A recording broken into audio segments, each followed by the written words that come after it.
Bonjour les cinéphiles. Dans cette vidéo, je vais à nouveau vous présenter 10 films d'action, sortis en 2022 à ne pas rater. N'hésitez surtout pas à me dire en commentaire ce que vous en pensez. Evelyn est une femme surmenée, qui a du mal à faire face à la vie. En effet, sa laverie est au bord de la faillite, et son mariage avec son mari Waymond est sur le point de s'effondrer. Ajoutez à tout cela, sa relation avec son père et sa fille est en lambeaux. Le sort va encore plus s'acharner sur elle, car Evelyn doit se préparer à une rencontre désagréable, avec un bureaucrate du service des impôts, alors qu'elle passe par une sombre crise de la quarantaine. Le jour de l'entretien, la sévère agente du fisc perd patience, mais une rupture inexplicable du multivers plonge Evelyn dans une réalité parallèle. Une fois dans ce monde parallèle, elle fait la connaissance d'Alpha Waymond, qui est une version alternative de Waymond. Ainsi, il lui explique que de nombreux univers parallèles existent, car chaque choix fait engendre la création d'un nouvel univers. De plus, les habitants de son univers ont ainsi développé une technologie permettant d'accéder aux compétences, aux souvenirs et aux corps de leurs homologues des univers parallèles. Mais malheureusement, par le biais de la dite technologie, une entité maléfique tente de détruire le multivers, et seule Evelyn peut l'arrêter. Ladybug est un assassin malchanceux, qui est particulièrement déterminé à accomplir sa nouvelle mission paisiblement, après que trop d'entre elles aient déraillé. Mais malheureusement, pour lui le destin en a décidé autrement, et l'a embarqué dans le train le plus rapide au monde aux côtés d'adversaires redoutables, qui ont tous un point en commun, mais dont les intérêts divergent radicalement. En effet, dans ce train à grande vitesse voyageant de Tokyo à Morioka, 4 autres tueurs à gages redoutables, venus des 4 coins de la planète vont interférer dans sa mission, et tenter de l'éliminer. Il doit alors essayer par tous les moyens de descendre du train, mais il ne sait pas que la fin de la ligne n'est que le début d'une balade à sensations fortes à travers le Japon d'aujourd'hui. Après avoir échoué dans leur dernière mission, un groupe de jeunes détectives des stupéfiants dirigés par le capitaine Ko se voit offrir une dernière chance de sauver sa carrière. Ainsi, ils doivent effectuer une surveillance secrète d'un gang international de trafiquants de drogue. Pour ce faire, l'équipe s'implante dans un restaurant de poulet, mais alors que les choses semblent fonctionner, Ko est informé que le restaurant fermera bientôt ses portes. Ne voulant pas voir la mission couler, Ko et ses collègues décident d'acheter le restaurant, prévoyant toujours de l'utiliser pour leur opération d'infiltration. Cependant, une recette de cuisine d'un des inspecteurs transforme soudainement le restaurant délabré en restaurant le plus couru de la ville. Maintenant, le succès du restaurant met dangereusement en péril les suites de l'opération. En décembre 1940, un petit groupe de soldats soviétiques s'échappe de la ville assiégée de Vyazma. Alors qu'ils tentent de rejoindre leurs compagnons, ils se retrouvent piégés face à une unité spéciale de l'armée allemande bien équipée.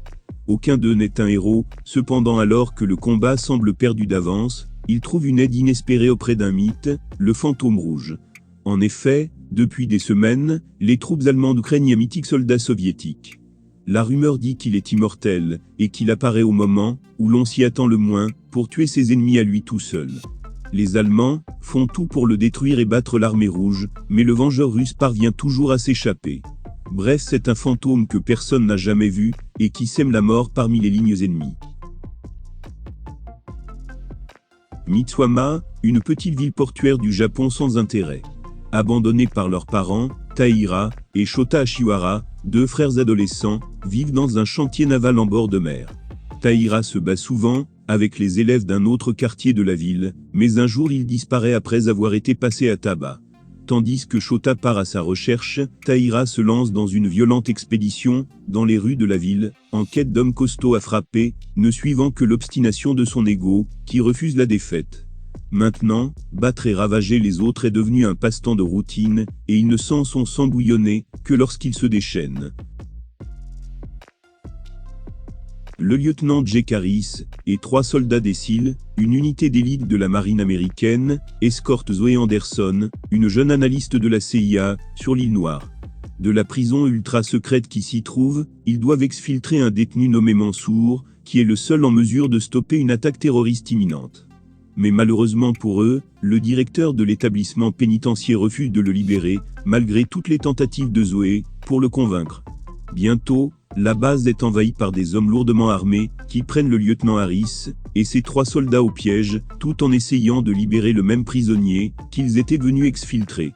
Maintenant, sous des feux nourris de ses adversaires, le lieutenant Harris doit faire preuve de force et de détermination pour réussir sa mission et ramener ses hommes en vie à leur famille. L'agent Carmichael, haut responsable de la CIA, cherche à éliminer Six, un assassin hautement qualifié du programme Sierra de la CIA, un programme par lequel des non-agents sont recrutés pour remplir certaines missions sur une base contractuelle. En effet, après avoir éliminé 4 pour le compte de Carmichael, Six a volé des informations incriminantes sur lui. Pour les récupérer, le haut responsable de la CIA met sur ses traces l'ancien agent sociopathe Lloyd Hansen, qui est déterminé à le détruire. Maintenant, aidé par l'agent Danny Miranda et le gestionnaire Donald Fitzroy, Six doit être le plus impitoyable pour éviter Hansen, qui ne reculera devant rien pour le faire tomber. Récemment veuf, le Dr Samuels retourne en Afrique du Sud, où il a rencontré sa femme, avec ses 2 filles adolescentes, dans une réserve gérée par un vieil ami de la famille. Pour lui, c'est un voyage de guérison qui permettra à sa famille de panser ses blessures et de prendre un nouveau départ dans la vie. Mais malheureusement pour eux, bientôt le séjour se transforme en une redoutable lutte pour la survie lorsqu'un lion, survivant de braconniers, considérant désormais tous les humains comme des ennemis, se met à traquer tous ceux qu'il croise. Et comme on s'y attendait, finalement le père et ses 2 filles adolescentes se retrouvent, pourchassés par cet énorme lion en colère déterminé à prouver que la savane n'a qu'un seul prédateur à son sommet. Au cours de l'hiver de l'année 1950, des volontaires de l'armée populaire de Chine entrent en Corée du Nord pour combattre. Ainsi, ces soldats qui seront postés sur le front oriental vont combattre au lac Changjin, dans des conditions de froid extrême, n'ayant que peu de rations et accusant un important retard d'armement face à l'armée américaine, menée par le général MacArthur.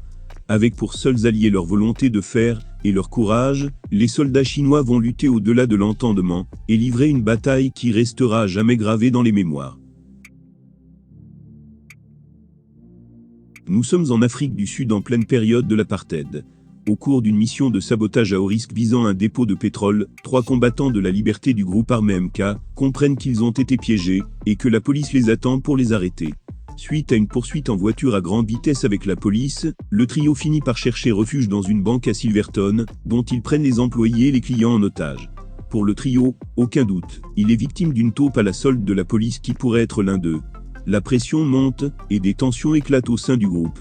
Finalement, prenant conscience qu'il n'a plus d'autre issue que la prison ou la mort, le trio décide de négocier pour obtenir la libération de Nelson Mandela.